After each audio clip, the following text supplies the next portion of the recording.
Hello மக்களே! நம்மளோட மகாநதி சீரியலில் தாத்தா வந்து இப்போ ஒரு முடிவு எடுத்திருக்காரு. என்ன அப்படின்னு சொல்லி பார்த்தோம் அப்படின்னா, காவேரி டல்லாவே உட்காந்துக்கிட்டு இருக்காங்க.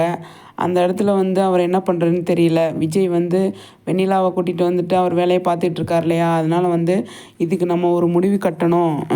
இதை ஒரு முடிவு எடுத்தால் தான் வந்து காவேரி வந்து சந்தோஷமாக இருப்பா. இல்லைன்னா அங்கங்கே போய் உட்காந்துட்டு சைலண்ட்டாகவே இருப்பா அப்படின்னு சொல்லிட்டு அவர் வந்து ஃபீல் பண்ணுறாரு தாத்தா. அதுக்கப்புறமா போயிட்டு அவர் விஜய்கிட்ட போய் பேசுகிறாரு. நீ பண்ணுறது சரியில்லை விஜய் அப்படின்னு சொல்லிட்டு, தாத்தா நான் காவேரியை கேட்டு தான் தாத்தா வெண்ணிலாவை வீட்டுக்கு கூட்டிகிட்டு வந்தேன் அப்படின்னு சொல்லி விஜய் சொல்கிறாரு. அப்போ அதை வந்து உன்னோட மனசு சங்கடப்படக்கூடாதுன்னு சொல்லி அவள் சொல்கிறாப்பா. ஆனால் அவள் பயங்கரமாக ஃபீல் பண்ணுறா அப்படின்னு சொல்லி தாத்தா வந்து விஜய்கிட்ட சொல்கிறாரு.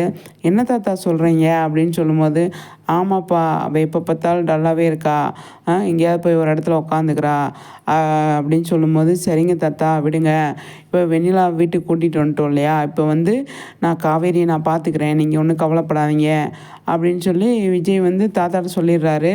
சரிப்பா எதாக இருந்தாலும் பார்த்து பண்ணு, காவேரி மனசு நோக விடாத அப்படின்னு சொல்லி தாத்தா வந்து விஜய்கிட்ட சொல்கிறாரு. சரிங்க தாத்தா அப்படின்னு சொல்லிட்டு விஜய் வந்து காவேரி கிட்டே போய் பேசலாம் அப்படின்னு சொல்லிட்டு போகும்போது, காவேரி வந்து தூங்கிட்டு இருப்பாங்க. சரி தூங்கிட்டு இருக்கா, டிஸ்டர்ப் பண்ண வேணாம்னு சொல்லிட்டு இருக்காரு. பார்க்கலாம் என்ன நடக்குதுன்னு சொல்லிட்டு.